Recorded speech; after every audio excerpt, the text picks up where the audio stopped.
Salut tout le monde, j'espère que vous allez bien. Nous voici encore une fois pour une petite recette. Franchement, cette recette, vous allez vous régaler avec vos enfants. Donc, je vous partage la recette des gaufres, les gaufres angolais. Chez nous, on appelle ça des galettes. Ah là là, c'est une recette de grand-mère parce que dernièrement, j'avais trop envie vraiment de manger ça et je pensais beaucoup à ma grand-mère. Donc, pour les ingrédients, vous aurez besoin de la farine.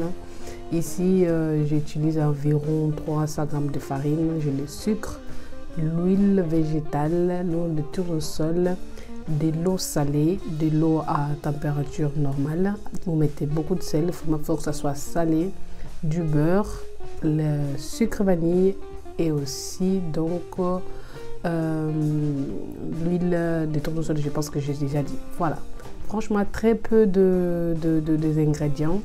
Et d'abord, vous allez mettre tous les ingrédients ensemble. Il n'y a pas besoin de chichichi. La quantité du sucre, vous mettez la quantité que vous voulez. Si vous aimez que vos recettes, que vos pâtisseries soient vraiment bien sucrées, que vous sentez bien le sucre, mettez beaucoup de sucre. Mais si vous n'aimez pas beaucoup de sucre, ne mettez pas beaucoup de sucre. Comme moi, franchement, je ne suis pas trop sucrée. Donc, j'ai mis la quantité qui me convenait. Voilà. Ensuite, vous rajoutez le beurre. Donc, le beurre, c'est pareil. Hein. Vous mettez, ici, j'ai utilisé environ 2 cuillères et demie de beurre. Enfin, 2 cuillères à soupe de beurre. Donc, voilà. Vous mettez tout ça dedans. Et l'huile, ça correspondait à environ la moitié d'une tasse à café. Voilà. C'est ça. Et après, vous mettez le sucre vanille. Donc, vous mettez tous vos ingrédients ensemble. Mélangez tout bien. Et là, c'est ma fille. En fait, j'ai profité. C'était un mercredi qu'on avait ça. C'était un mercredi après-midi. Je me suis dit, tiens, on va faire une petite activité cet après-midi. En plus, il ne faisait pas beau. On allait donc, j'allais partager avec elle les recettes de ma grand-mère. Oh là là, ma grand-mère, elle faisait ça. Vous vous sentez... Je ne sais pas vous, mais moi, avant, quand j'étais petite, ma grand-mère m'envoyait, me demandait d'aller vendre ça au marché quand j'avais, je pense, 5 à 6 ans.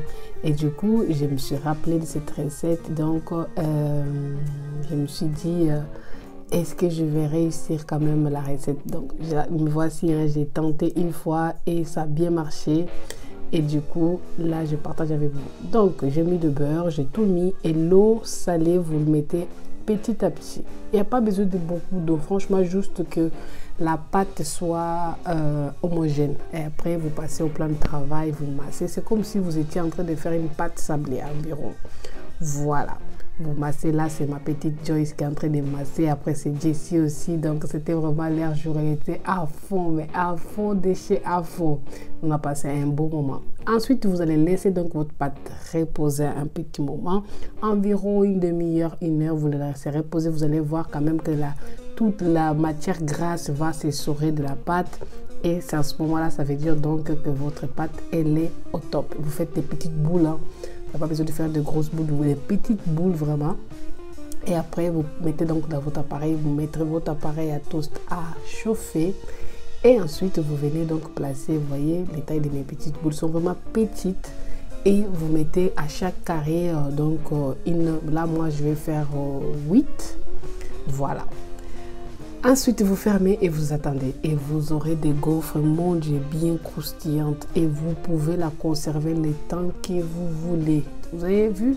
J'ai pas mis d'œufs, j'ai pas mis du lait. Non, c'est vraiment très économique et très pratique et très croustillante.